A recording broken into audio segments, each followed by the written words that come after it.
It's tabletop time. I'm Dave. I'm Jen. And today we're going to be doing the most sci-fi thing ever. Thanks to our sponsor Unidice, we're building cyberpunk dice towers for these cyberpunk dice. Let's get into it.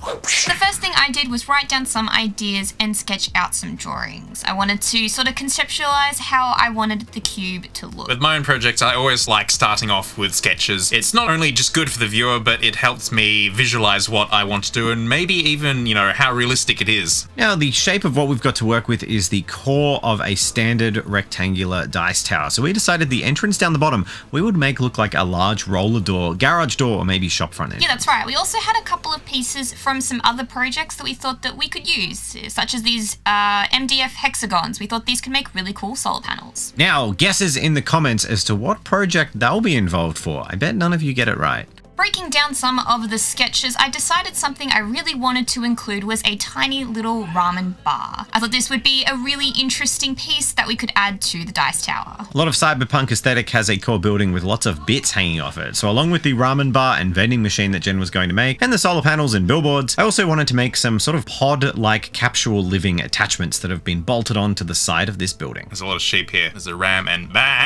Oh, I just got the joke. Okay. I'm still lost. I'm sorry. Ramen bar. Hey Jen, what you working on? I'm trying to make some stairs. That's exciting. It is. I've got some real excitement for you.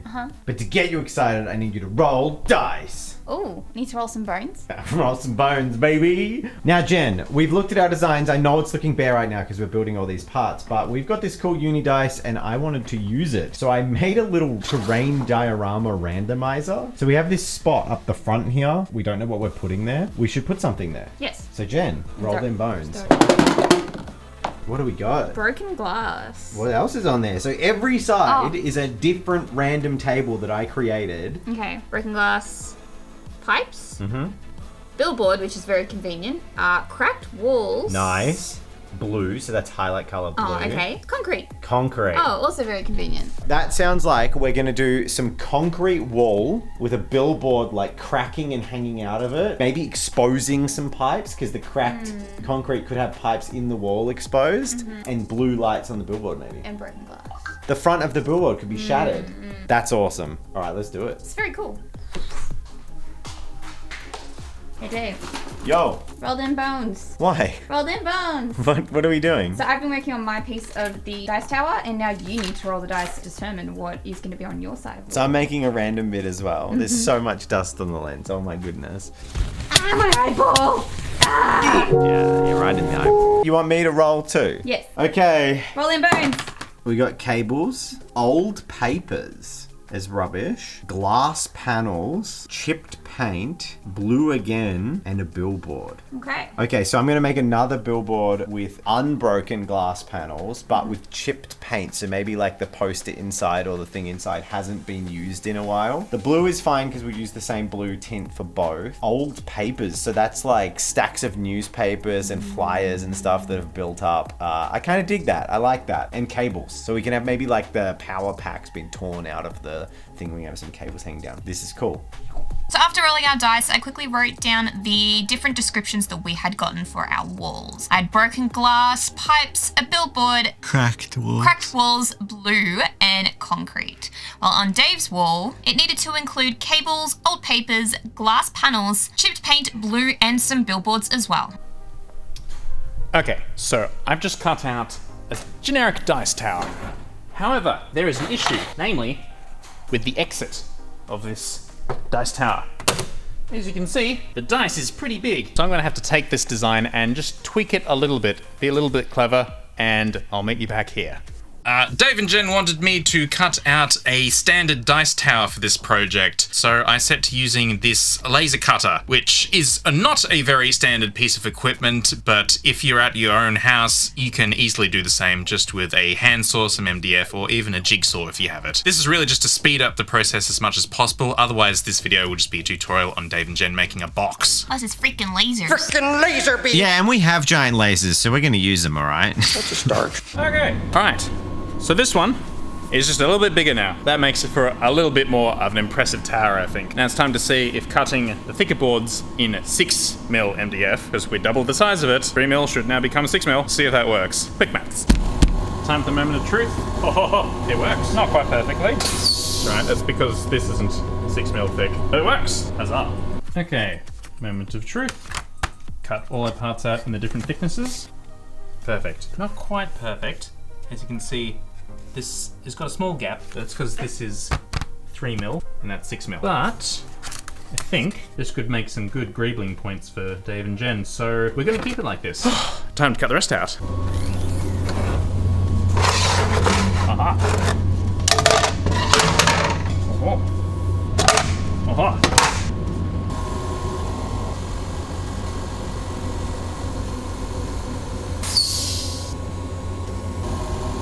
That this dice tower needed something soft in the middle of it. I just felt a little uncomfortable with these dice falling down the tower without something nice and plush to soften the landing. You mean you didn't like the huge clunking sound of these LCD screens tumbling down the tower? Yeah, pretty much. So I decided to just line the inside with some black felt. Yeah, it sounded a bit nicer. Bet you've never felt a tower this good before. Regardless of how durable the uni dice seem, the gamer in me can't help but feel a little bit uncomfortable throwing LCD screens down a timber box. It's just a bit nicer on the ears. A little bit of felt, yeah, a little bit of softening on that just in case. So I cut all the felt pieces to size and glued them in with some super glue. And hot glue. Well, no, I tried the hot glue but it didn't fit down the thing because it's... Sacre bleu. Yes, I had to use, that's why, yeah. There we go. Use both. Live on camera, yeah. Now, I'd been tasked by a dice to make a billboard, and I thought it would be really good to use the billboard part of my prompts to make a phone holder. The Unidice app can incorporate a phone holder when you're playing mini games. There can be some cross-compatibility, especially when the games involve an app. So it's important to have the phone on hand. So I thought it'd be cool to actually incorporate that into the Cyberpunk diorama, and then we can use the phone itself as a lit billboard on the terrain. This is a really cool little add-on. You could play some videos or anything on it, and it's just a nice bit of flavor. To do this, I went into Blender and quickly whipped up a basic polygonal shape using a phone case as the template to get the correct size. This was a super basic job and very quickly printed, so we could greeble it with some wires and details later. So now we're moving on to making some of the little buildings that are going to go alongside our dice tower. And the first up for me was making my tiny ramen bar. Something important to note with miniatures is the scale of everything. Now I'd grabbed one of our reboot models and decided to use this as my miniature scale. Our little Zhang was a great size comparison, so I made all of the buildings according to her height. Yeah, I've done this before. Make something for a miniature scenery and then at the end stick the miniature in it and it looked horrible.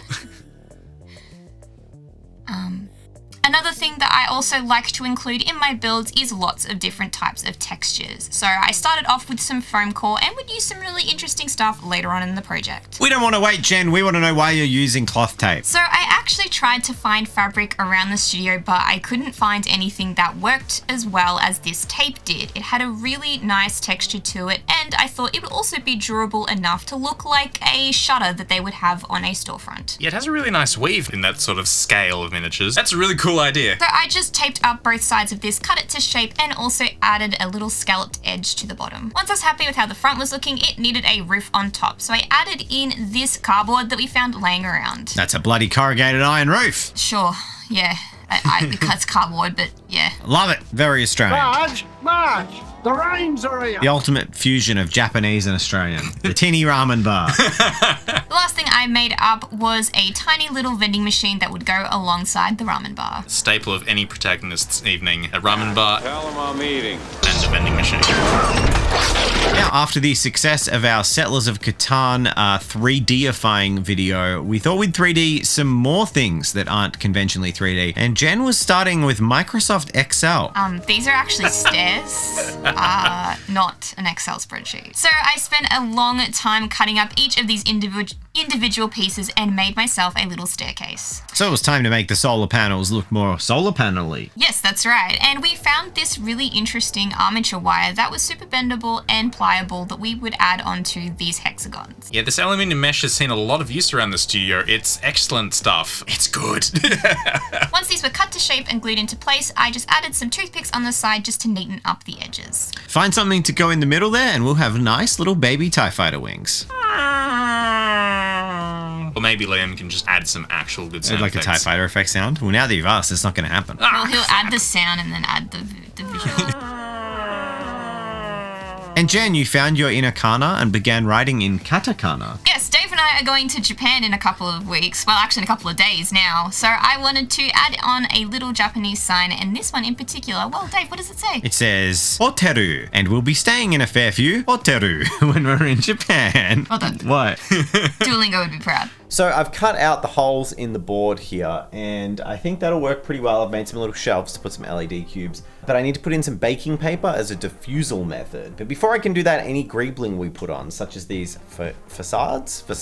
But once we have the baking paper in there, we can't really spray it. So I think we can paint most of the greebling by hand or separately, but I think I should give this whole MDF building a bit of a black spray, just so anything that doesn't get covered up perfectly is, well, covered up with black paint. So while we build this awesome dice tower, it's time to show you about Unidice. Unidice is the ultimate gaming console for your pocket. Far more than just a digital dice, Unidice allows you to elevate your games to the next level. Unidice comes with 6 original games that you can play on the dice. Yes, it's that wild. With 4 hours of battery life and wireless charging, you'll never stop having fun on the tabletop. Now there's a heap of different ways to use the dice, but today I've used it to make a random character generator. With over 100 variables on this dice, I can create an entire character with a single roll. So I've just immediately created a female implant tech who's 66 to 70 years old, who's a bespoke, impatient, and quite gangly. That's a really great way for me to, as a GM, create NPCs on the fly, and I can see so many uses for it. For example, random monster creators, loot tables, all this stuff you can do with a single roll. The developer kit is completely free and available when you purchase your Unidice. And they have a 2-year roadmap for new updates and new content. Now, Unidice is available right now on Kickstarter, so you can pick up your Unidice almost like a pre-order at a significant discount from what their retail price will be. So if you love adapting new technology and trying new things, it's time to get cyberpunk and get some cool digital dice. Head over to Kickstarter and get your Unidice today and start creating some awesome characters. All of the links are down in the description below. Oh my god, I'm a witty male, 16 to 20, bespoke, sinewy. I'm sinewy. So I remembered that every cyberpunk thing we've ever painted on the channel has been with these undersprays of purples, reds, and blues. So I'm just gonna mix a whole bunch of sprays and see what vibe we can get. It's gonna get on the felt, but there's already some like super glue on the felt, so it's fine. With the holes laser cut in the front, it was time for me to spray on some colors. I'm going to glue some greaseproof paper on here and start cladding it with a whole bunch of pieces. So it's important that we just have some colored undertones for any areas we don't manage to cover with a paintbrush later. This is just a solid little foundation to ensure the building looks good when we're finished if we miss some little gaps. Now the front of our building was looking a little bit empty, and we had these old 3D prints that were not getting used for anything. They've basically been sitting there taking space in the studio. So I decided to cut the front off of these apartment buildings and use them on the front of the build as a bit of a facade. This gives us some automatic instant windowsills, and while of course this is not in the spirit of scratch building a tower, I truly believe that hobbyists collect all kinds of stuff, whether it be pieces of sprues from officially bought kits or whatever. So I think if you at home were building this, you'd use pretty much whatever you found that worked as well. Hoarding pays off. Hoarding pays off, indeed, especially when it's hobby materials. We're Z-moving. It's like a Z-movie. When you're doing a Z-move, always make sure to flip your paper towel. Standard laser. We're relatable. So, if you were trying to make sure it's straight, which you may want, I'd grab something straight and shove it against something in there and align that with it. Yep. With your bloody muscles. The power of lasers! Yes! Whoa, Jen! 6 solar panels. Now, the Unidice app comes with the ability to make your own randomizers, and we play a cyberpunk campaign called Reboot.Execute over on Tabletop Time Roleplay, and I thought it would be a really cool idea to create a character generator for the game. So that's what happens. This dice rolls, and on each side we get a full random array of character traits, such as age, disposition, and job. So when you roll the dice, you get all these 6 traits thrown together, and you have an instant NPC or character idea, which is honestly pretty cool. To make the diorama fun, I wanted to create a little randomizer with the Unidice. So on each of the faces, I decided to create a pool of potential options of different crafting ideas or traits, such as how weathered the building was. With all of these loaded onto all the different sides with a single roll of the dice, you have a randomized diorama idea generator. Greebles! Okay, so cables was one of my prompts, so I decided to make these awesome little boxes. This reminds me very much of neo-modernism, and it was inspired by that very unique hotel that recently got torn down in Tokyo, the very iconic Pod Hotel. I just used some greebling and some bits from Amy's box as well as cables to make some cool wires and decorate these little ramshackle shackles. Yeah, big shout out to Amy. She has an amazing bits box and we took a lot of stuff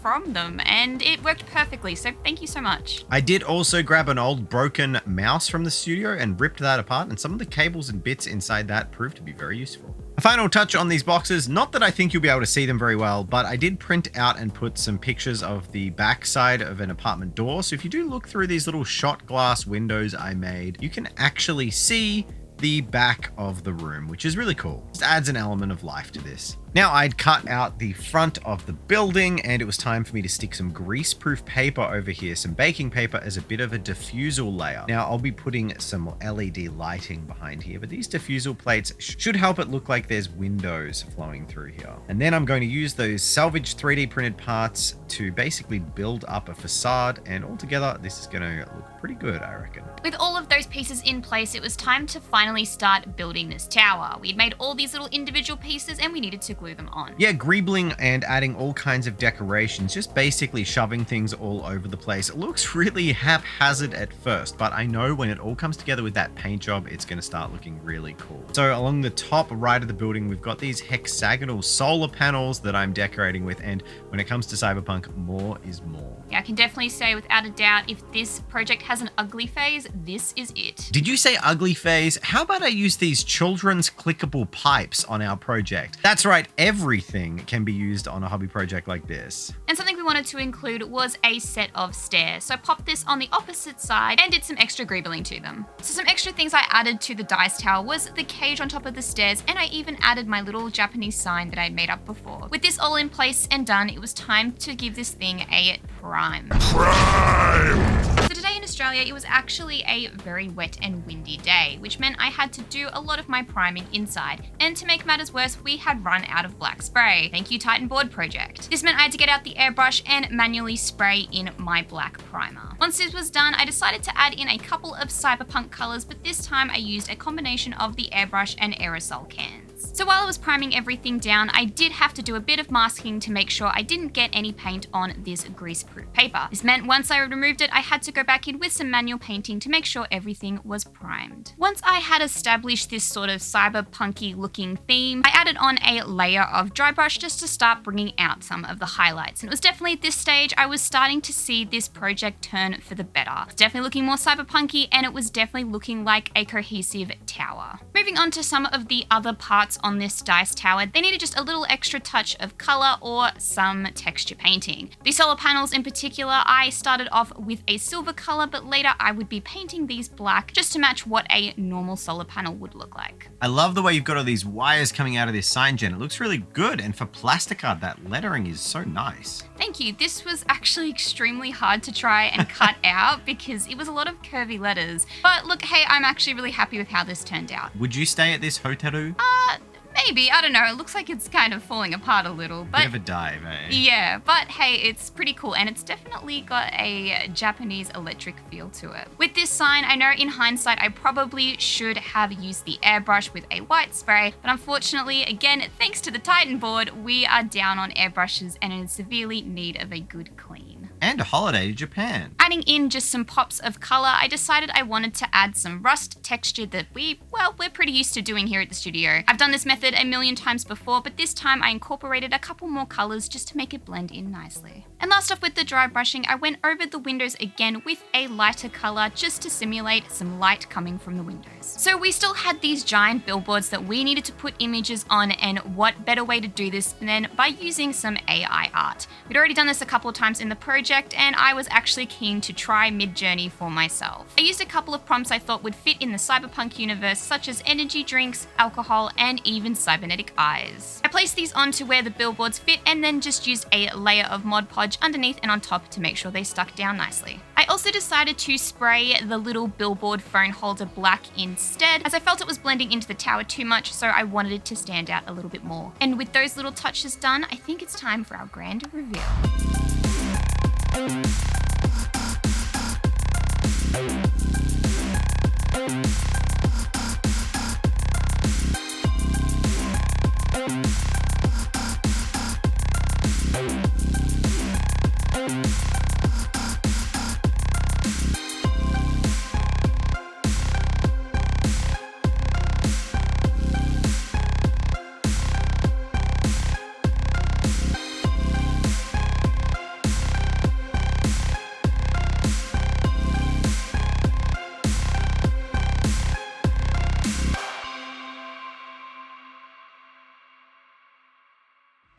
Thank you so much to everyone, and we hope you've enjoyed this video. It's been a super fun journey to make something for my reboot campaign. And a reminder, if you want to check out our cyberpunk roleplay, go over to Tabletop Time Roleplay. Although, in fact, Season 1 of Reboot is on this channel. So check it out. Season 2 is up on Tabletop Time Roleplay. Thank you very much to our patrons for all your support and for loving us as much as you do and supporting us and being beautiful and wonderful and fantastic, and for scrolling down the screen. It's a real pleasure. If you'd like to consider joining, all of the links are down in the description below. And for the next month, it's gonna be a Jazza and a Murray month. So please... Month? 2 weeks. We're only in Japan 2 weeks, Jen. It's gonna be Jazza and Murray doing a lot of the videos for the next couple of weeks. So please show them lots of support. But also mention how much you miss us. That would make us feel good. Yeah, it's true. Wow, Jen, you've done such a good job. You really saved this. Thank you. Yeah, I'm actually pretty proud of this. Actually, cyberpunk is something I'm really into and really love, so making a dice tower dedicated to a cyberpunk theme was a hell of a lot of fun. Does it work though?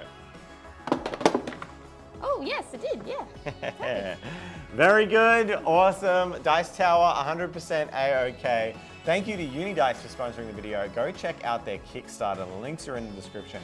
And grab your own Unidice. See what you can do with it and see what others are making with it. And if you like this video, don't forget to give us a huge thumbs up and hit the subscribe button. It does let others know about our channel and us, and we'd love to meet some new people. But we're about to go on a plane to Japan, so better pack our bags. Yeah, next Wednesday. I think this is going out. No, I don't know. We're going overseas. Bye.